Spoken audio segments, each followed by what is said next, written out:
Okay. It'll be real simple. This talk is probably way too hot, like low level for most of the people in this room. But that's kind of what we wanted. We want to make sure, every now and then, you want to make sure that nobody in the community is the weak cattle kind of being left behind to the gazelle that's going to get pounced on by a hyena. Just in case, anybody's ever been afraid of tweaking their phones. Really, we wanted to make this so straightforward that you're like, holy fuck, it's really not hard. There's nothing to be scared of. Nothing at all. And that's actually one of the things that when we got the phones from the ninjas, that was really cool about it, because I hadn't done a whole lot of hacking on my phone because I was afraid I would mess my phone up. But since they gave me one, it didn't really matter if I messed it up. So I'm like, screw it, let's figure stuff out. It's like not your work phone. Yeah, no one can exactly. yell at you. So that's the deal. The whole inspiration for this is the fact that a lot of our friends, and a lot of us included, like we got these badass phones at DEF CON this year, and I'm gonna bet at least 3/4 of them are probably still just sitting on people's desks or on a shelf. And some of that is, I'm afraid to like hack my phone, and some of that is, this was this awesome thing and I don't ever want to lose, it's like I want to put it in a frame because I don't want to lose the ninja-iness of the phone. And as you'll see, none of that's a problem. Or you don't want to be drunk and drop it on the sidewalk like I did last night. So Sucks. no longer pristine. We have to absolutely, we'll thank the ninjas a lot. As you'll see, we'll give a little background in case you don't know who Ninja Network's crew is. We also want to thank both Lady Merlin and Banshee for donating their ninja phones to be, tweaked with as we do this. And everyone else who's going to try this, we thank you for being bold and joining in. So we're going to give you a little background. We're going to show you the tools that a lot of Android hackers use. Then you'll realize that once you understand how shit works, you really don't need all the tools, especially not if this is your first phone hack. There's an all-in-one toolkit, and we'll bang you right through all the unlock, change the recovery image, change the ROM if you want, and some useful apps. Do you want to talk a little bit about some of the ninja parties and just who the ninjas were and why they rule? Yeah, I mean, I think it speaks for itself. That's obviously a lot of fun. I mean, it's really weird if you think back for the years that they did the Ninja Party. When you go back to the first ones, it was, Barcode walking around with a little sticker that he would put on your DEF CON badge. And then it grew into this giant thing where everybody wanted to be at their party, and then they started trying to outdo themselves every year. So, the first year that they did the electronic badges, basically there wasn't a whole ton of functionality except you could, make it say what you wanted it to say and play with it that way. Then DEF CON 18, they had the game, and that's the badge that is probably one of the coolest badges ever created for anything at DEF CON. Yeah. They would see each other. Yeah, and so you'd sit there, and as you're walking down the hall, all of a sudden you'd hear your badge go off because somebody's attacking you in the game. And the really neat thing about it is it didn't require any backbone whatsoever. So you could take it home, and if you went to work with people that also had one, you could take it to work and still play it after you were at home. We did it when we had the Bandland blowout, when we got rid of our practice space. We just told everybody that had one that was coming to the party to bring their ninja badge with them, and we ended up sitting there playing all night, attacking each other with the game. So it was a really cool, fun toy, and my assumption was there is no way they are ever going to be able to outdo themselves. 19 was more processing power, and the badge was actually more technical, but there was still a spot in everyone's heart for this one. Yeah, I mean, this was a crazy awesome badge. But then DEF CON 20 rolled around, and if any of you were at DEF CON this year, you saw that there was a fucking phone van. And some people were like, oh wow, it's kind of like 2600-ish, like they have like a van, that's kind of cool. And then you learned what it actually was. It wasn't just, hey, we've got helmets on. Like, they had a fully functioning GSM licensed network just for DEF CON, which they paid way too much money to the FCC for. It was really actually kind of funny because they don't tell anybody what their plans are ahead of time. They want it to be kind of a surprise. I get a call from Barcode maybe 10 days before DEF CON, and he's like, hey, we need to bring a van into the vendor area. I'm like, I'm not sure if the Rio is going to let you bring a van into the vendor area or not. So we ended up having to do all that coordination, and Rio was actually really cool about it and let them bring it in, obviously. Yeah. What really sucked about it was if you were trying to use your real phone, they just stomped all over AT&T. AT&T was absolutely useless inside at DEF CON this year. Because these were full, like they had SIM cards, they had a whole account. It was like a cell phone store. You enrolled in their network. Yeah. They took your picture, you picked a phone number that you wanted. Then all the phones would sync, and everyone who had a Ninja phone, you could see everyone else. And they were like, the old Ninja game was back. There were all these chat services, Boo's phone, and Boo's phone. But it was pretty much the coolest thing that anyone could ever imagine. And they went out on a super high note, and they said, this is their last year ever. And everyone gets to go home with all these memories of year after year, and now some people are going home with these phones. And we want you guys to be able to understand, these are badass phones. They're really nice. It's not like they just said, boy, we got to get 600 or so of these. Let's get something cheap. These are serious fucking business, and they dropped a lot of money. You can look up the specs yourself on Phone Scoop. It may be that you have a phone on your shelf right now that is way better than the phone you're using every day. And you should use it. You should check it out, and then you could be like, bam, bitches. Well, the one thing that I like about it, now, I started using the Ninja phone as my primary phone basically the weekend after DEF CON, and the specs are nice. You're absolutely right, but I mean it's a single core, and it's not as strong as, like, say, my Galaxy S2. But the battery life is freaking awesome. It's the only Android phone I've ever had that actually is usable for more than a day, because without the battery just being useless. So. Yeah. If you don't know the amount of money they threw at this one, they left no chips on the table. It was unreal. So really quick, if you've never done any Android hacking or tweaking or unlocking or anything like that, you'll really quickly learn if you browse around the community. There are basically two tools that you're ever going to use for 90% of your shit. And it's ADB, the Android Debug Bridge, and Fastboot. ADB is just a tool where remotely, connected your phone to a computer, you can do a lot of simple commands. You can push files to it. You can push files onto the file system where it's not always easy to get if you're just on the phone itself. You can grab things off. You can drop to shell. So if you have any background with any Linux environments, you can just shell into your phone and run commands manually that way. When you have a full keyboard, it's nicer than trying to run, terminal emulator. And you can install stuff. You can install packages. You can, turn signing on and off. And of course, there's logging and other things like that. It's really, really convenient. There's another tool called Fastboot, which you see people using more nowadays.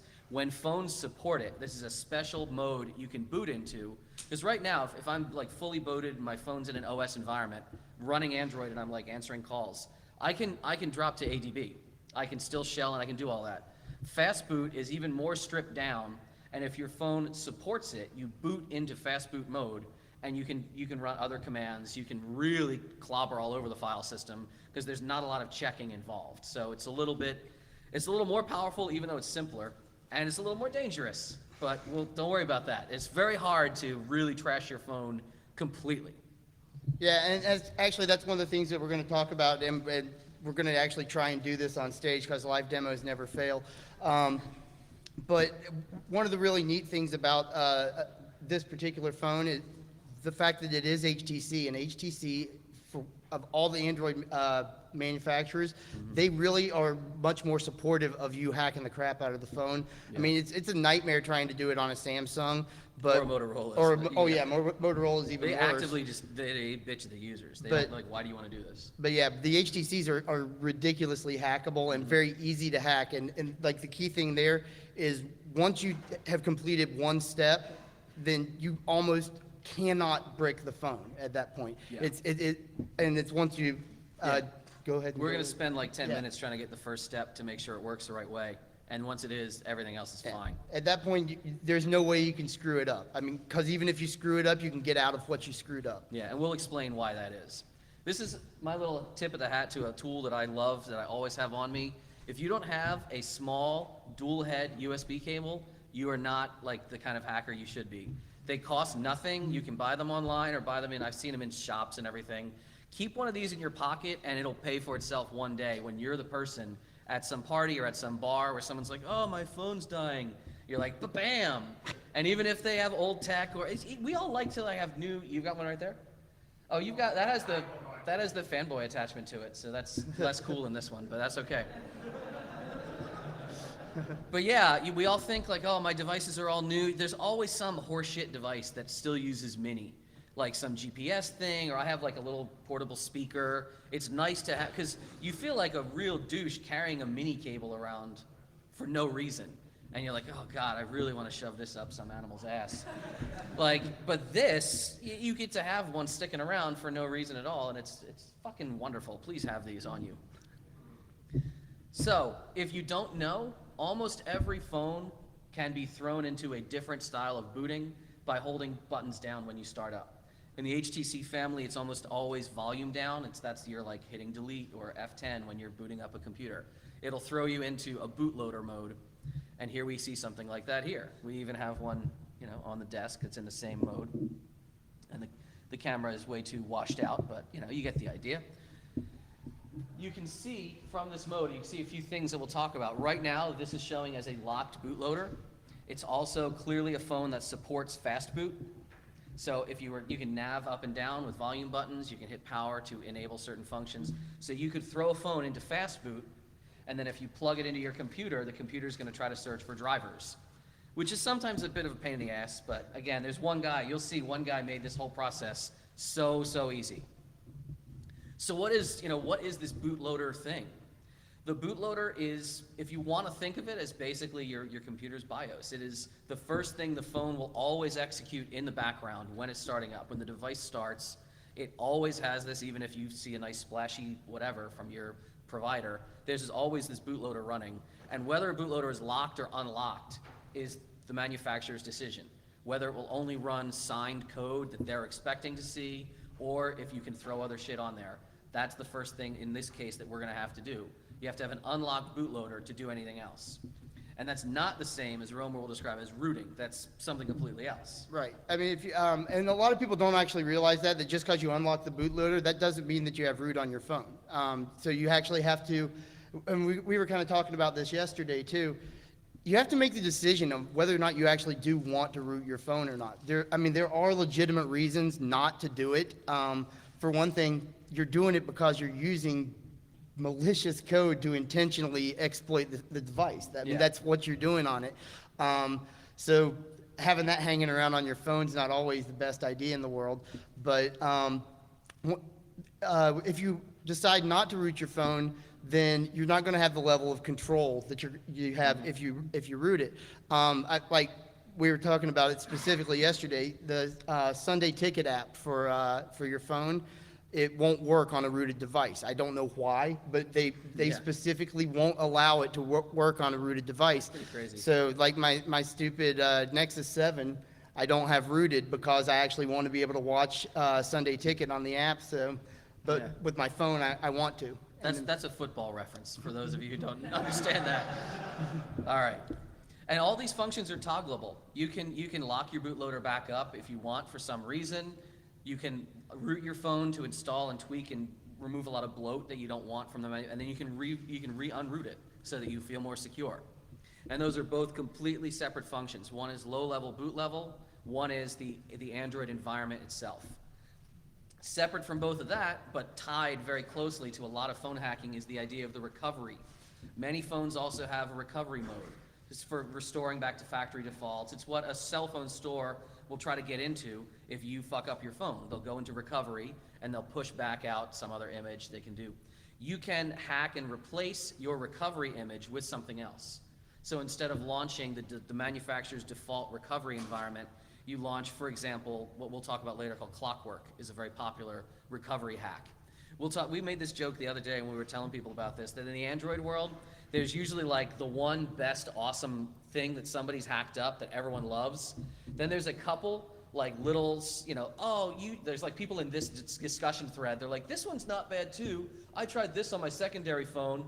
And then there's a bunch of like projects that somebody has forever in an alpha and they're broken and like maybe someone's gonna update it one day and they have the most feverish devotees that like they'll comment in a thread, be like, you can do that with Sammy Susu's fucking mod tools. And you're like, that's great. The thing that's like from a rapid share link in Russia and doesn't have any comments in the last 6 months, yeah, you have fun with that. So like the super divine of all things, recovery mod is Clockwork mod. Somebody else showed us a really neat one the other day. It was more GUI-ish. I'm sure it might be nice. It's probably in the second tier. But we'll show you what recovery modding does to your phone as well. And all of this is separate from the ROM environment, the actual Android OS environment that you can switch around. You can keep the stock one. There's plenty of replacement ROMs, whether you want the manufacturer's one or a community-built one or some hybrid. And once you have, various recovery tools, you can have just whole separate images. You can multi-boot the phone in different ways. They're all separate things that you can tweak separately. And like the ROM that we're going to use in this one is the one that we hacked together. And we basically took the stock ROM and replaced all of the boot up animations with the Ninja animations. So you still have a functioning device, but it still will do all the NinjaTel, the load and the power down. And also, we wanted the apps because we thought their apps were cool. And we've got some folks that are actually trying to build a backbone to support the apps so that if people are doing this, they'll actually be able to play the Ninja game on their phone, whereas right now you don't have a backbone for it, but we're working on it. But the really cool thing about this whole process was there were about 10 of us that were sitting there basically in 10 different states on Twitter doing this one night. And everybody had a different thing of exactly how they wanted the phone to be when they were done. Mm-hmm. And every single one of us got it exactly the way we wanted, which is really cool if you think about it, to have something that's that customizable. Try doing that with your shitty iPhone 5. Right.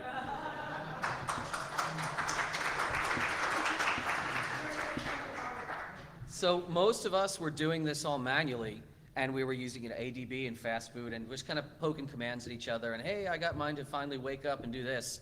And then I think, did you find the Hasoon kit, or somebody posted No, this? some kid, I don't even know who he is. It's like, he's tweeted, I guess. Yeah, he tweeted it, and I'm like, holy crap, man, I want to buy you a beer if I ever see you. This is perfect. So tell them about this fucking amazing thing. But basically, the really cool thing about the all-in-one kit is exactly that. Everything that you need to do is to root your phone, to unlock the bootloader, to install ROMs, everything that you want is basically made so that an imbecile can do it. It's point and click. I want to do that. I mean, look, install HTC drivers, and then it tells you exactly what to do, and then go. Yeah, I love this thing. It's even, it uses all the same tools. It uses ADB and fastboot. It calls it up, but it's all pre-scripted. It could not be any simpler. So for example, like the drivers, normally getting the phone drivers to work, there's always 3 or 4 threads in any subforum on Android forums. Someone's like, oh, I'm gonna root the phone, and there's 5,000 people saying, where are the drivers? Can I get the drivers? Who has the drivers? A bunch of sketchy links. HTC's pretty good about this. They have HTC Sync. So once you install that, which has some other just functionality, do you want to sync your home photos to your blah, blah, blah, blah. But the drivers are just in there. But again, they're on the toolkit that we have, but fuck it, why not? It's in Hasoon's kit. Just blam, would you want to do this thing? Blam, there you go. If you're not getting the drivers to work, it's Windows, it's not you. It's just reboot Windows a few times. Windows is being fussy. Eventually, they'll work. And that's the one thing that I wanted to point out here too. You can do this through a Windows VM, which with like Samsung, it's a pain in the ass if you're not using a native machine to do it. It'll sometimes like soft break your phone. But the HTC drivers, you're good to go using a Windows VM, which is a lot more fun. So you've got the drivers, and hopefully, the phone is waking up. Now the phone is ready to talk to your computer if you want to execute commands in ADB or in fastboot. So what's the next thing we got? We got the all-in-one kit. All right, register at HTC Dev. You hit it, it automatically pops the link. The one time you have to hit an external site is to get a unique identifier, a unique key for your phone to unlock the bootloader. So you populate, some fields, you create an account. You can make up a name, but you do need an email address that works. Because once you're activated, once you log in, it'll take you to a page where you can manually just go unlock bootloader. And you'll select what device you're using. HTC only wants to know who's doing it from the standpoint of if they really want it to be dicks, they can change your warranty terms. They can say, look, technically this does void your warranty. I've never actually known them to if you bring an HTC device in the store for repair, I've never really known them to be like, hey, unlock bootloader, tell that guy to fuck right off. You know, I've heard the stories that people get screwed by the providers, by their carriers, but I've taken rooted devices to them that were still in warranty period that are fucked up, and they've never given me a problem. Yeah. And I mean, like, these are better because they don't have the counter, but like, my Galaxy has a counter of the number of times that I've put different ROMs on there and everything. It's like at 30 or some shit. But they didn't care. Yeah. I had to get it replaced right before DEF CON this year, and they were just like, oh, here you go. So the HTC site will even step you through all the ADB and fastboot commands. It even says download this, plug the phone in now, run this. Like, this is how you go Control R and type CMD. Like, it's real. They want new people to try this. Eventually, though, you'll get to a screen like this, just a screen that says, what is my device's unique token? If you're doing with the Hasoon kit, just blam, blam, blam, next, next, next, next, next, until you get to this screen. Because the Hasoon kit, which, let me see if we, this phone, we're going to try to run it from here in a second. The Hasoon kit will actually automatically issue commands. I wonder if we can, let me see if I have it. I'm going to try to run it on this machine. So we've got this, we've got AMCAP in the background. So right now, I should be able to get this phone just to interact with my computer. Like if I say reboot into recovery or reboot into bootloader. I should be able, like, this is the Hasoon kit running all the commands that I would normally need. It restarts the ADB daemon, it issues the right blah, blah, blah. Blam, the phone just rebooted for me, and it should throw up the bootloader screen in a second. So we're in the bootloader now. And right now, it already did me in fastboot, because it says, hey, you've got fastboot on your system. Let's see if I want to get this phone's token. Again, just go, bam. Issue some ADB commands, it's going to throw a fastboot hit. Bloom, there you go. There's the token unique to this phone, and all you have to do is copy it correctly. This is the hardest step right here for most people. Everybody copies the info. Yeah, you don't copy info block, you just copy the block of text separate from the side. And once you have that, like I could copy it from here if I wanted to, you'll paste that into that browser page that you saw. You're still on the HTC site, you paste that in, they're going to send you an email. A few minutes later, bloop, you got this little binary file, which VLC wants to play, I don't know why. You could, and then there's more steps, like on the HTC site, they're like, use fastboot this, use the other thing that, nope, you just say, where's my all-in-one kit? With that little folder called data. Throw the file you just got into data and be like, what's the next step? Unlock my phone, crunch, and it'll just throw up more commands automatically for you. Now, right now, remember your phone initially, if you looked up at the top, your phone was locked. Run the commands, it'll actually throw a whole GUI environment. Let's see if we can do this too. So here's our phone, we're still in fastboot. I've already submitted my token because that would just launch a web page. So now I've got the token back, let's unlock the bootloader. It's gonna issue this. The phone should probably launch an automatic environment. Yay, it could not be simpler. The joke we were trying to tell the other day, do you remember there was an old Simpsons episode where Homer winds up in like a Harrier jet that he's stealing?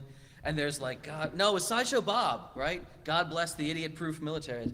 Green button, go, red button, no. And he was like, boop, fly the plane. That is literally the environment that HTC gives you. It's, do you want to, yes, unlock. Wow, it's not that idiot-proof. We have a one-button demo and it doesn't want to go. That's pretty epic. Yeah, it's probably, yeah. So you guys know, by the way, anytime you have a device that doesn't like to, be touched in the right way, it's usually, they're all just set, so like if you ever have a phone that's wet, you just turn the display off, turn it back on, it's a static discharge problem. But that would literally be how it would work. I'll try it again when it boots up in a while, but that's the most epic demo fail ever. One click, motherfuckers, can't happen. But that would be it. You'd say, yes, I do want to unlock my phone. This is why, please, everybody, this is why you screenshot and video your shit. This is how a demo is supposed to fucking go.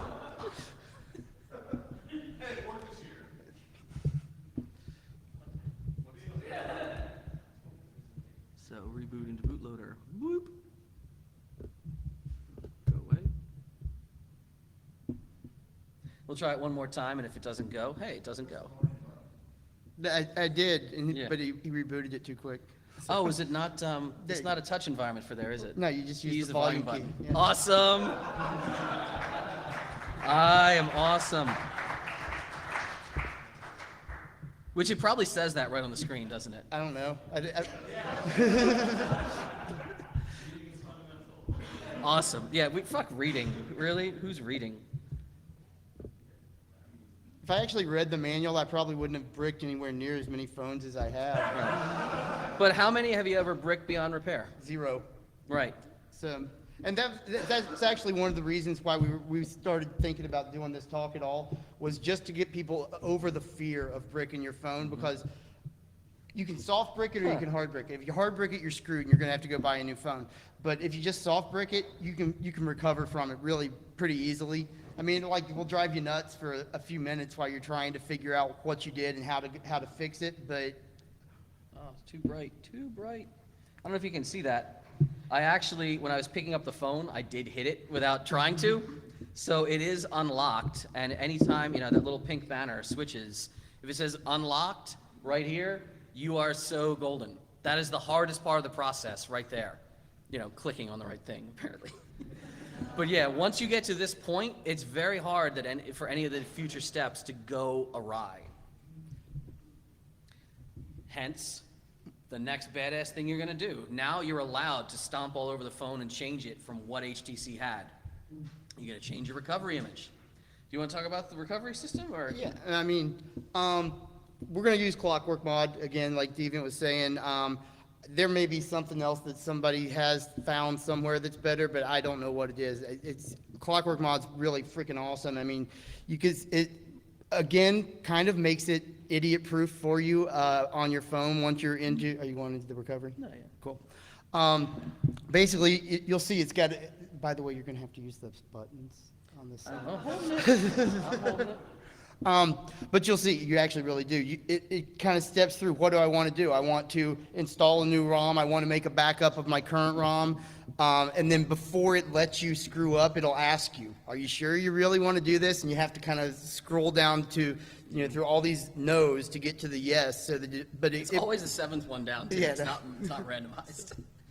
But yeah, like, you could manually push there's plenty of ways. Back before any awesome shit existed, it was basically you tricking the phone into accidentally overwriting the recovery area, but changing it to something else. And some of these were just complete exploits, blatantly. And others were, no, if you can get into developer mode, you ADB push and overwrite this and that. There's whole command sets to do it, or if you're running Hassoon's tool, all you just like, flash recovery, goodbye. And even so, they have Clockwork Mod built in, or there's a space for your own. If you have your own, that's fine too. So this is the recovery environment, and we'll see it on the screen in a little bit when I finish rebooting. It's straightforward, it's incredibly powerful. All the different things you can do. You can wipe your cache out, which we'll talk about that later if you want. If you're fucking things up, a lot of times clear the cache. Yeah. Or wipe the whole system first. Yeah, typically, if you're going to install a new ROM on your phone, you're going to want to do actually both those. You're going to want to start with a wipe and then wipe the cache. That will reduce your odds of soft bricking the phone significantly. Yeah, because almost all of the install new ROM, install new whatever, it's really just unpacking a zip file and using a lot of metadata in that zip file to push out all these system files where they belong. But the generic situation of doing it, it doesn't overwrite. It doesn't erase before it just pushes out. So that's how, small updates, like, oh, here's ROM version 7, and now it's ROM version 7.1 update. Well, it'll just kind of push out some new things on top. But if you have a complete stock environment and you try to push a custom ROM on top of it, it's just going to clobber a lot of different settings, and it's not going to know what to do, and the phone will usually just reboot forever and not know how to start. But yeah, that's because you didn't wipe first, basically. So your parents taught you it's important to wipe, right? So here we see one of the other environments. Ooh, what is this doing? Go back. Yay, I don't know why you're choosing languages. Next. Oh, we'll do that later. It's always fun to see what's going to happen when a phone just starts starting. Do you want to change your calendar settings? Because, we've been wiping and pushing things. So this is an example of, yes, I want to reboot now. I want to install zips. I want to, change things around. The best thing ever in any good recovery hack is Nandroid. Nandroid is an open standard. It's just basically a zip packaging with some metadata. All of them support Nandroid, which is like basically Ghost for your phone. Anybody ever use like Ghost on their PCs? You've built a bunch of fucking network, you just push out a Ghost image, or you got students. How many people ever worked at a school? Yeah, oh yeah, you fucking use Ghost, haven't you? It's like, oh god, I don't know what kind of Facebook porn farm game this is, but Ghost, all right, here you go. And invariably, when they get there, like, oh, it's working again. Where's my face farm porn? Not my problem. Nandroid, your phone. This is when people are afraid of like, oh, I'm gonna lose the ninja-iness of my phone because I want to like sit alone with it at night and just kind of touch myself and be like, I was there. You Nandroid that crap. We all made a backup of our original Ninja version, which doesn't do much once you're off the Ninja network. Yeah, the only real functional apps on the Ninja phone other than theirs are the phone and messaging. And like we've talked, their messaging app sucked. I mean, it's like the worst messaging app ever. It's the one thing that we totally did not put on our ROM. We're like, no, I don't want their messaging version at all. Well, it looked kind of neat. It does look neat, but it's just not very functional. So yeah, Nandroid your stuff often. All you need is, space on your SD card. By the way, here's an interesting thing. If you're a person like me, I sort all my data a lot. So when Nandroid runs, it'll create a new directory with the date and the timestamp. That's the name of the directory. And I was like, I'll rename hyphen first time booting, then this one hyphen some apps installed. Ooh, new version of this. Because I have all these crazy, I can roll back a lot. Don't put spaces in the file names. The file system is fine with spaces all over an Android. You can have all your spaces all you want, but Nandroid will not understand. And Nandroid will say failed on restore failed, and you're like, oh god, all my backups are corrupted. No, don't put spaces. That's the thing I started doing, and I shouldn't do that. So once you're here, installing a new ROM, installing a whole new environment is now the easiest thing ever. It's really, it's not an OS install. It really is just push, boom, you're done. Well, and the cool thing is with Clockwork, using that as your recovery, all you have to do is just put the zip file onto an SD card and put it in the phone, and it will install right off there. I mean, there is no work involved in doing it. That was what Romer was telling you earlier, that no, yes, this is what I want. You just have to scroll and find it. So I want to install a new OS. Okay, blam. Finding this. Are you sure? Yes. So you see, this is the My Ninja 1V ROM. This is the hacked ROM that has the original HTC look, but is also full of Ninja components. Yes, I want to go for it. You find the zip, boom. After it reboots itself, this is the new Ninja phone environment that these guys all have. It's gorgeous. It looks like a stock HTC phone, but if you pull up the app drawer, you'll see there's Ninja apps. They're still in there. And you could still, they're working on, tell them about you're trying to build the backbone to play the game, right? Some guys at 303 are actually trying right now to build a backbone so that we can use the Ninja game. And we also are going to push the files out. So if anybody wants to put the Ninja ROM or just the Ninja apps onto a different phone, you'll have access to them. We'll see. I mean, there's a lot of work involved in getting that to work, and it's not anybody's job. So, it may be one of those projects that never gets out of beta. But we are actually going to try and do it and see if we can make it work. So while we've been doing this, I pushed the new ROM back out through recovery. So you can see, I mean, this looks like a stock HTC, but if we flip through, like Game Launcher, Ninja Chat, they're all, oh, Ninja Chat is stopped. Well, that's because that service is not there. Where's the game? That's still in there somewhere, right? Does that work? Yeah, it's Game Launcher. So yeah, this is still, a Ninja-like phone, and if I were to go ahead and shut this down, you'll see they preserved all of the, I'm going to go back to recovery here. That's also nice. They preserved the ability to boot into recovery manually, but they kept all the ninja-ness of the phone. And it's made me second guess what I've done with my phone. I might wind up doing this because it's pretty goddamn hot. I run a non-stock ROM. I run something called Cyanogen mod, and of the Android hierarchy of stuff, this is the top, everyone kind of likes it replacement mod. It's the largest community-driven ROM that you can get. It has a ton of user support. There's threads all over the damn place. The Cyanogen crew, and it's basically like one guy and his set of like friend programmers. They support more devices than anything else I've ever seen. Even really wicked old devices. And they do daily updates. Yeah, they update this shit constantly. So if there's something you wish you had, you're like, oh man, I wish Cyanogen had this. Like, there's probably a thread where 3 other people want it, and then a week later, all of a sudden it's there. The main reason I love Cyanogen Mod is permission hacking. So here's like a simple app that I use to track gas mileage, because all my vehicles are trucks and Jeeps and things that suck gas mileage. And if you scroll through it, like this is under system settings, applications, where you would normally uninstall an app or check its data usage. You scroll down and you'll see, well, what are the permissions? And you might have spotted these when you were installing an app. And you can actually show extended permissions, and you're like, wow, this is a bunch of shit I really don't think this needs. I'm just logging some data to my SD card. Where I am, you can fuck right off. I don't want you to know that. Cyanogen allows you to just go tap, tap, tap. You can cross out certain permissions and not others. So you can selectively deny apps what they're allowed to do on your phone and what you're not allowed to do. Here's like a free, bike game. Free games, dude. Check out what they're actually doing on your phone. There's a lot of stuff they hook into. They all want to talk to the internet half the time to display ads. Here, this is actually tying to the market building service, which maybe to me, that means they might pull the free version one day if it gets popular enough, or nerf it or do something to it. Fuck you in the ass. Boom, boom, boom, boom, boom, boom. All I want is to keep the screen on when I'm playing this game. That's all. You don't get to do anything else. If other versions of ROMs started to do this, I would switch a lot more. Pretty much every one of my Android devices is running Cyanogen for this reason. It's a way more stripped down ROM. It has like a lot of features, but you saw that stock HTC environment has the big clock widget and all the other loopy-doopy backgrounds.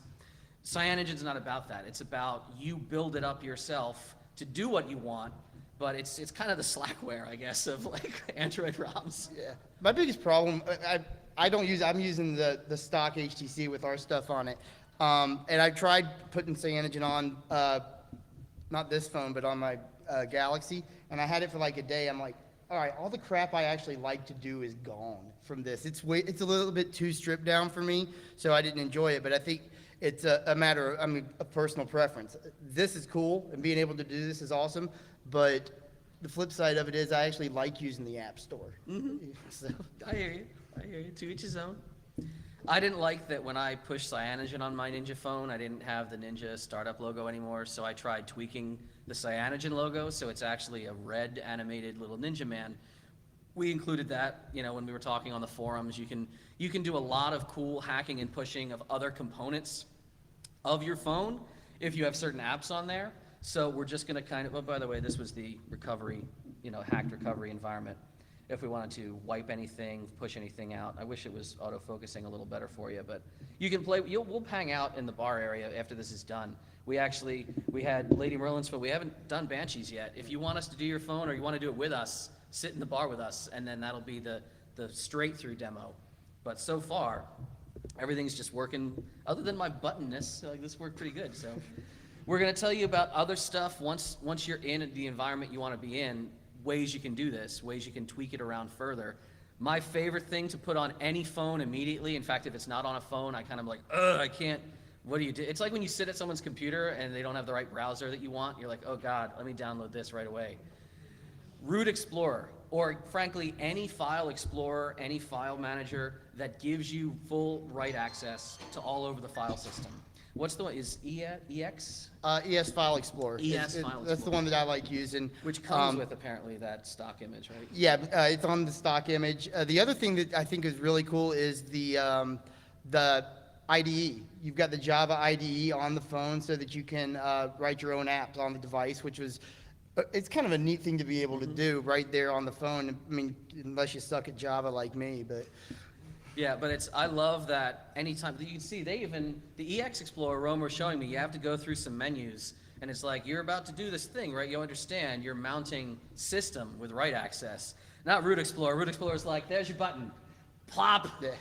You can now erase everything. Yeah, ES File Explorer makes it so that you have to intentionally go and allow access to the root of the file system, basically, so you can get out of just the SD card mount.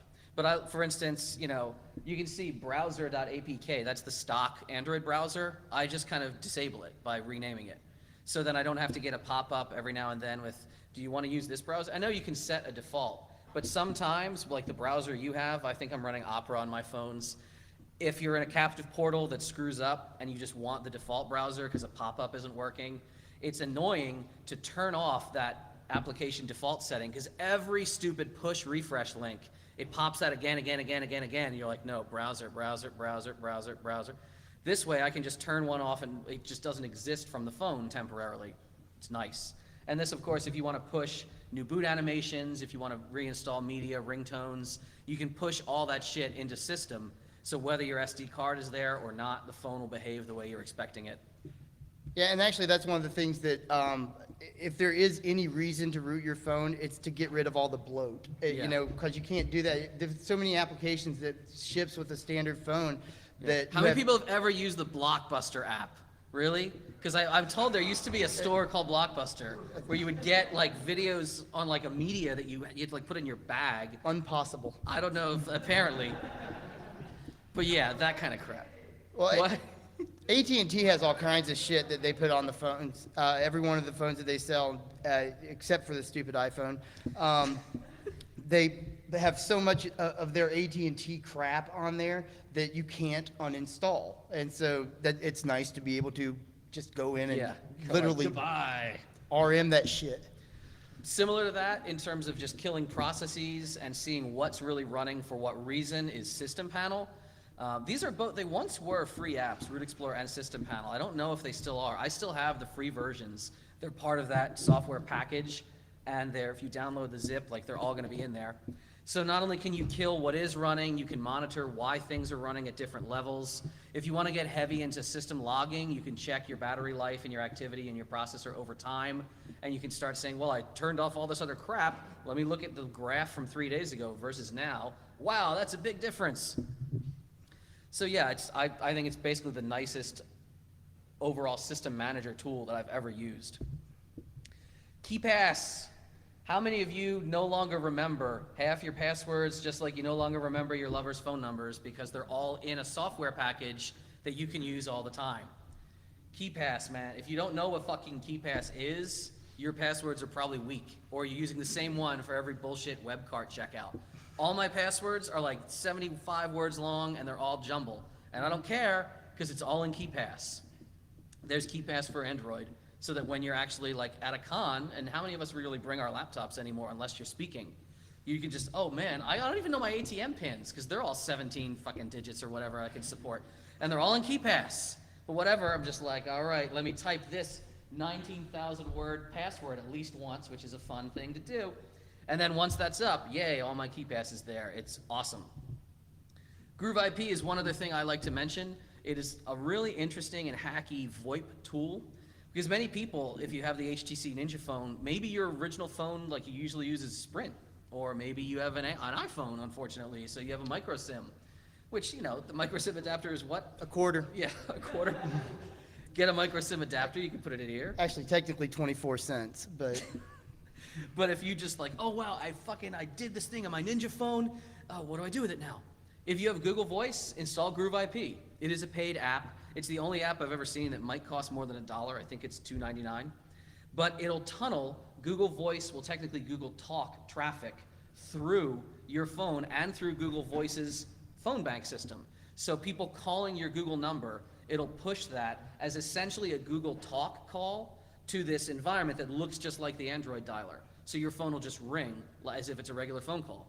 And if you want to call somebody and you hit send, it will tunnel that back through to Google's side, and then they'll push it out on the regular phone network. So I used to buy SIM cards wherever I traveled. I don't anymore. I just get on any kind of Wi-Fi, turn on Groove IP, and then my phone is like, it thinks it's just here by itself here. It's a little twitchy. I mean, we call each other a lot, and half the time they'll be like, is there like an echo? I'll be like, hang on, I'll call you right back. There you go, it's fine. There's also SipDroid too, which is free, and not as twitchy. Yeah, you have to understand how to set up a SIP server and such. Yeah, right? it's a little bit harder as far as setup goes. You have to actually do some work on it other than just install an app for $2.99, but it actually does work really well. It's totally free, and you can use, same deal, Google Voice over Wi-Fi. It's VoIP. So. And SIP's been around forever. It's really clean sounding. It works very nicely. Ad-free, I just fucking love it because if you have a bunch of like kids or whatever and they play games, it's just a host file blocker. So your host file gets huge and all these things get routed to local hosts, so most ads don't load. It's really nice.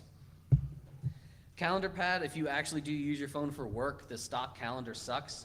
But if you want all the colors and all the everything the way you expect to see your Google Calendar, Calendar pad is nice.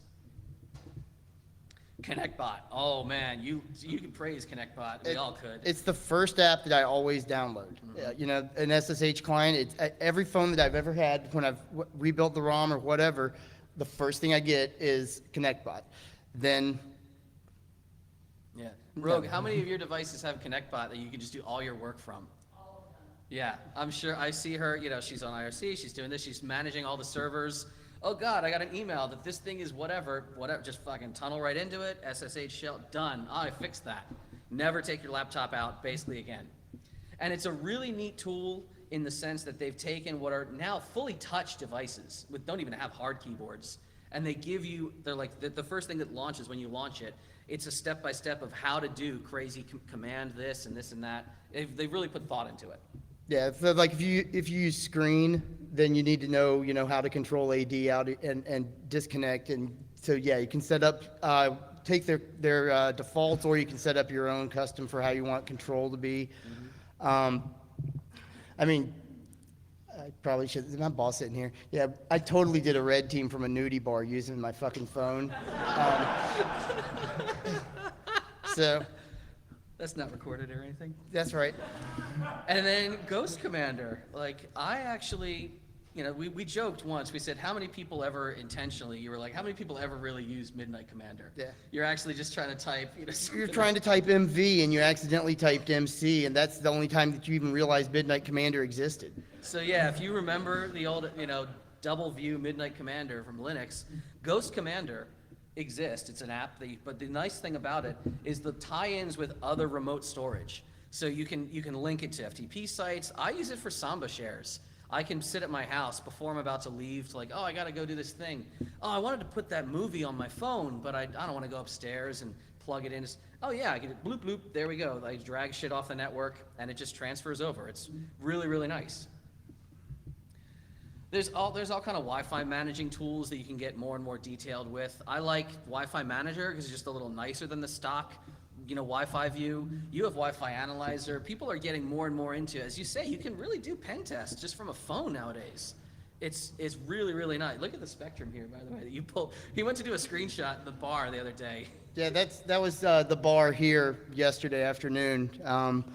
The number of bogus wireless networks that were here was just insane. Yeah. I like the Boobies network. That was, the good one.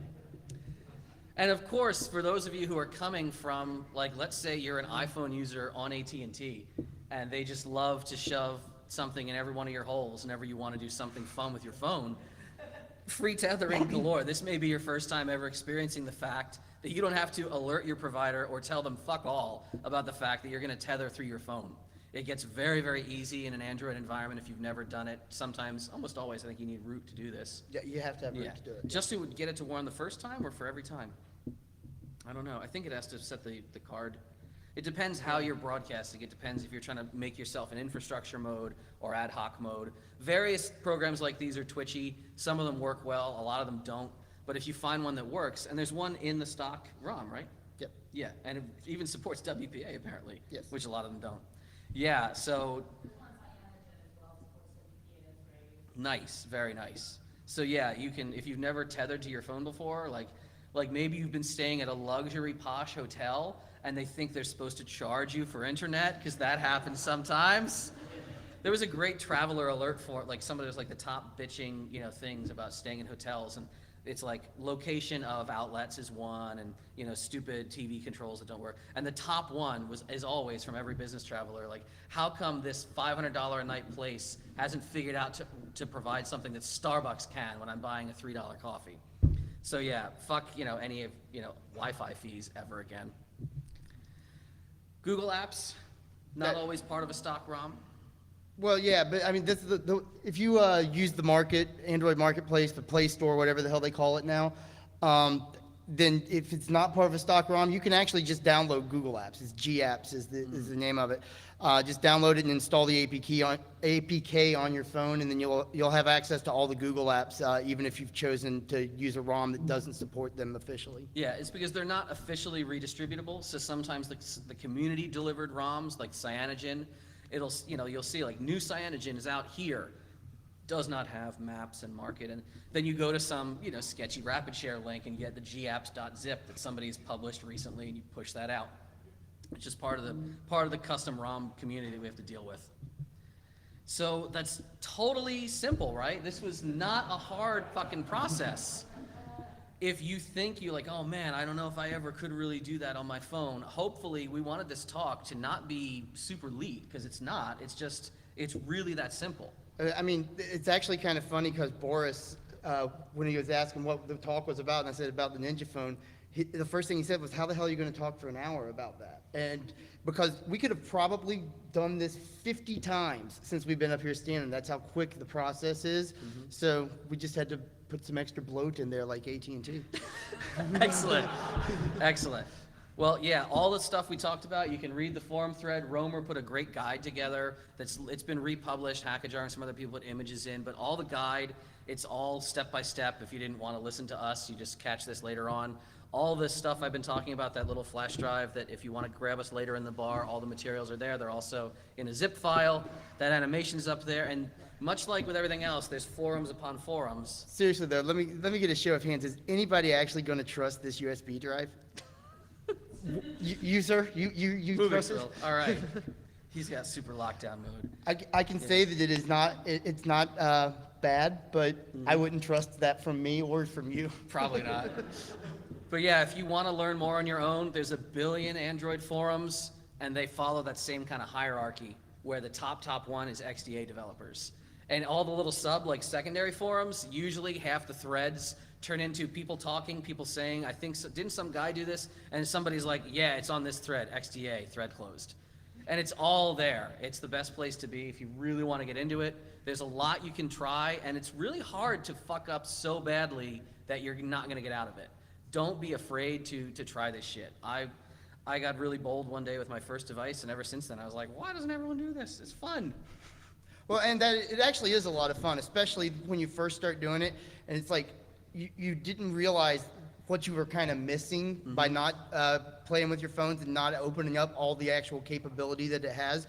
And then once you do, you're like, holy crap, I would never have an unrooted phone. If you ever actually damage your phone and you have to send it back to the manufacturer because they give you a fresh one, you're like, take it out of the box. You're like, nice, screen's not cracked. Oh, shit, I got nothing to do for the next half hour because I got to change this because the stock phone just doesn't work for you anymore. So, yeah, is that about it? I think that does it. Yeah, I mean, the only other thing that I'll say is specifically about the micro SIM on the iPhone. Seriously, if you have one of these Ninja phones and you are an iPhone user, give it a try. It's worth the 24 cents. The first thing I said about the Ninja phone when they gave them out was if we could get one person to get away from a shitty ass iPhone, then it was totally worth all the money they spend on their party.